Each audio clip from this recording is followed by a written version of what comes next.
can be so tempting. It can feel so desirable to want to move backwards, to want to attempt to recreate the past, to want to go back to a simpler time, an easier time, a time when things just made sense, a time when things were just working out for us. Especially if we've been battered and bruised a little bit, or especially when we're just kind of caught up in the stagnation of our own life or the frustration, where we've found ourselves being left off at a place in life where we really don't want to be. We find ourselves living a life we really don't actually want to inhabit. It can be so tempting, it can be so alluring to think that we can just go back and have a do-over. Just start from where we are and recreate some element of the past. Just do again what worked before. But there's a problem with this thinking. There's a fault in this logic, is that's actually impossible. We can't go backwards. There's only one direction we can ever possibly move, and that's forward. To keep going, to go on. That's how life works. Life is constantly unfolding and us with it, whether we like it or not, whether we want to move backwards or not, whether we want to recreate something from the past or not. The reality is, life only moves in one direction, and that direction is forward, onward. And if we don't choose to go, if we resist this force, if we resist this flow, then this will be the conflict that we create and experience. This will be the resistance that becomes resident in our life.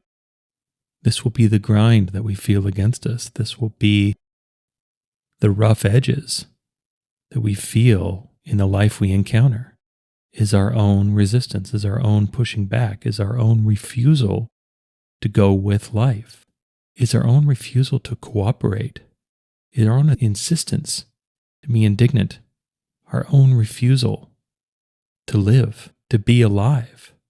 Because the past is just an idea. The past is just a memory. The past is not alive. Life can only exist in the present moment. Life can only exist in the present moment, stretching out to infinity, moving forward. So as much as we'd like to, we can't go backwards. We can't go back in time. We can't recreate something that seemed to work before. That doesn't stop a lot of us from trying, especially in times of fear, especially in times of pain. This can be almost a reflex to want to redound, to want to reduce life back to the known.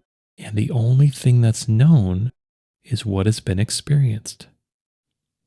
But then that sets up this unfortunate cycle of resistance.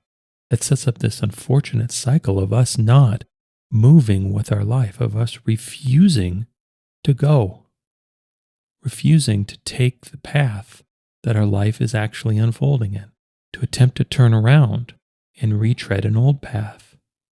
But again, it doesn't work that way. Life can only be lived forwards. We have no choice. And the sooner we make peace with this, the sooner we reconcile this, the better. Not only because of freeing us from this resistance, but this is actually what creates the opportunity for the very solution, for the very salvation that we crave so much, that we want so badly. That part of the deal with life is reconciling that life is pain. Life is loss. Life is grief. Life is sadness. But life is also joy. Life is also beauty. Life is also nourishment. Life is also reward and fulfillment. And we have to be willing to experience all of it. We have to be willing to accept and experience life on its own terms. Because otherwise, we're just holding back. Otherwise, we're holding ourselves back from the full life that we really want. Because at its core, this idea of not going with life, not really accepting life, not really participating, cooperating with life, is us fulfilling a role that isn't really ours. I think a useful way to think about this is in looking at the role that we play in our life and asking ourselves the question, are we doing too much? Are we playing a role that isn't actually ours? Are we getting a little too invested in the control and the steering of the course that our life takes? Are we getting overly invested in forcing our life to only take certain forms, to only deliver certain experiences, to only be a certain way, for only certain things to happen to us? Have we gotten a little too invested in control? And if we find that we're too invested in control, how has that actually diminished our life? How has that actually caused us to avoid, or at least delay, the good things we actually want, the life that we actually want to live? Because life is happening, and we can choose to cooperate with it or not. We can choose to go with it. We can choose to refuse to go with it. The choice is ours. But with that choice will be the amount of resistance that we feel. With that choice will be other choices. In a lot of ways, us refusing to go with life is us choosing a much more limited life, choosing a life that is locked in to only certain possibilities. And of course, we can think this is what we want, but we don't really understand the limiting aspect of this control and resistance up front. We don't really understand what we're bargaining away. We don't really understand that we are limiting creation's ability to act in our own life. We are limiting the channels that creative energy can flow and express through us. We're limiting the possibilities and the potential of our own life by insisting on a level of control. But more than that, we're setting up a life lived in conflict, a life lived with a hole in our heart, a pit in our stomach, a frustration in our head, a life of pushing, of forcing, of fighting. And the beauty is we get to choose. Life is already flowing. We don't have to control that. We can't create it and we can't stop it, but we can absolutely resist it. We can absolutely live in conflict with it. We can absolutely push against it if we wish. But the cost of that resistance will be felt, will be experienced. There's no way around it.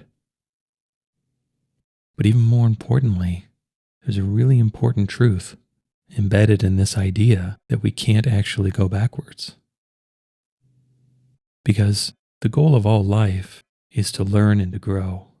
The goal of all life is to create and expand. The goal of all life is to progress and move forward. But if we're attempting to go backwards, if we're attempting to relive some sort of past, often an idealized past, that may not have actually happened the way we think it did, but it feels safer, it feels more comfortable. That we can crave this safety and this comfort, especially if we've been hurt, especially if we've experienced pain, especially if we've experienced grief or loss or sorrow or tragedy. But the problem is, if we let these feelings overwhelm us, if we let these feelings override our cooperation with life, cause us to resist life, cause us to try to go backwards, then we bring that pain with us. And we set ourselves up to experience that pain all over again. Because if we feel some sort of fear, if we feel some sort of pain, and we're attempting to go backwards, then that moving backwards will be imbued with the energy that it was created with, that it is sustained by. That attempt to move backwards will be colored and experienced with sadness and pain. We'll experience the continuation of our fear because we're nourishing our own fear. We're acting with the energy of our own fear and pain. And thus we're keeping the experience of fear and pain alive and continuing in our life. Because whatever we nourish and sustain is what we continue to experience. Whatever the energy is behind our actions, behind our behavior, is going to be what we experience. And we can see this happen. We can see this play out If we reach a point in our life where we've been battered and bruised and beaten down a little bit, or if we're just a little burned out, a little dissatisfied, a little frustrated, a little stuck, a little stagnant, and then we try to recreate past circumstance, a past life, which may only really fully exist in our imagination, then we're actually locking ourselves into these feelings. We're going to set up the circumstances to experience these feelings over and over and over again. That if we want to move backwards, if we try to move backwards out of a sense of loss, then it's that loss that we will experience over and over and over again. Because we can't. We can't recreate the past. We can only move forward. And by us refusing to move forward, by us having that resistance to life, bonds us and locks us in to these feelings of pain, to these feelings of fear. This is actually the beauty of the fact that life only moves forward, is this is an opportunity that's available to us in any moment to start to move past these feelings, to start to do something different, to start to be something different, to grow and evolve and change beyond these feelings. To be able to design and construct and inhabit a different life that doesn't feel so painful, that doesn't have so much fear. And we can choose to move with, we can choose to go with life whenever we wish. We can choose to accept that the past is the past, and the only thing we can do is move forward. And of course, we move forward with all of our past experiences, with all of our past learning, with everything that we've picked up along the way. But we move forward to experience what happens from here on. We move forward with the acceptance that life is moving forward, and we do ourselves a great service by learning to go with it, by learning to not resist it, learning not to use our energy against life. Look at this forward movement as an opportunity, something new. This is what creates the ground state for hope and change. Because if life didn't actually move forward, if life wasn't constantly changing, there'd actually be no reason for hope. There would really be no reason to believe in change. This forward progress, this forward movement, this constant growing and changing truly serves us. Because we're meant to participate. We are a part of creation. We are meant to create. And we squander the opportunity of life attempting to recreate. Creation is moving forward. Recreation is reaction. Recreation is attempting to recreate something that already existed. The point that gets lost on us, when that time existed, that was a time we were moving forward, that we were cooperating with life. That was in the present moment then. And we truly do liberate ourselves by learning to let go.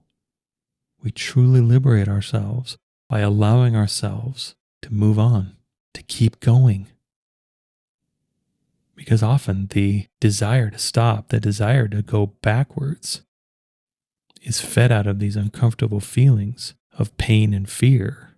But the only way to transcend pain and fear is to move forward, is to create something new. We cannot dissipate our pain and fear by recreating past experiences. We can only move through and move beyond our pain and fear by creating new ones. If it's change we want, then it's change we have to experience. And change can only be experienced moving forward. In a lot of ways, wanting to move backwards, wanting to recreate the past, is kind of like rumination and worry. That we can choose to worry as long as we want. We can choose to worry about as many things as we want. We can choose to worry forever. We can choose to worry about things that don't actually even ever happen. We can choose to fill our lives with worry. We can choose to fret and fantasize about all the negative calamity that could possibly happen to us.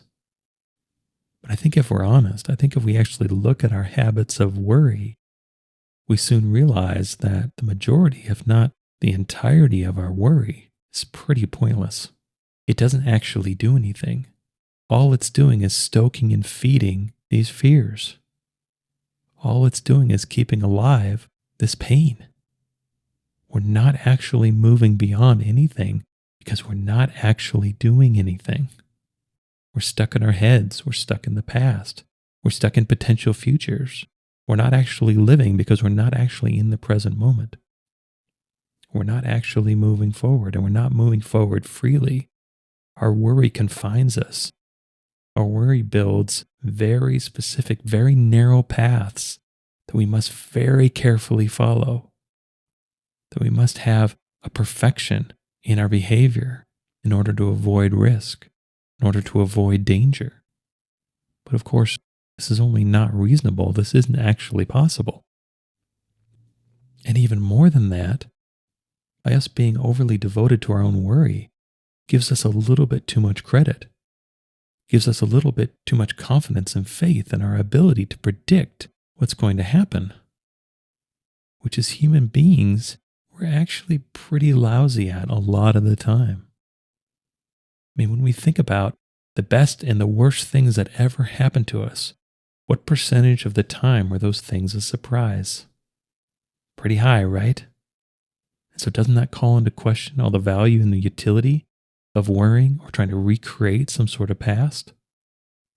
If we don't know as much as we think we know, if we can't control as much as we think we can control, then why are we so invested in these ideas?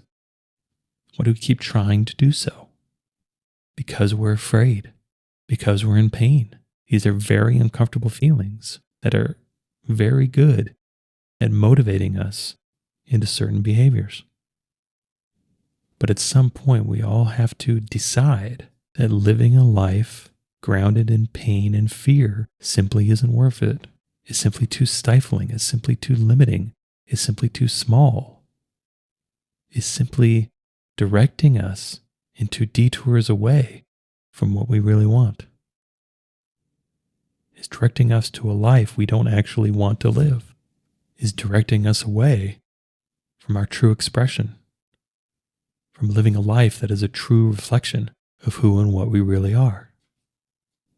So if we find ourselves with pain in our life, if we find ourselves with fear in our life, it's important to look at our own behavior, our own perspective, and ask ourselves, are we moving forward or attempting to move backwards? Are we going with life or are we resisting it?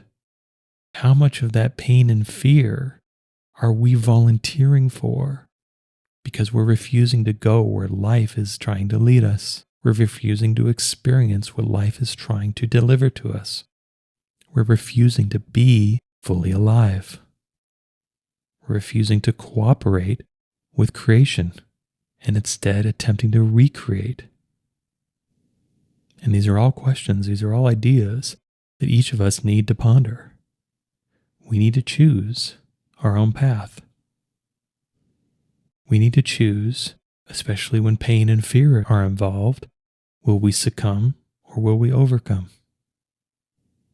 Will we find the courage to re-engage with life fully?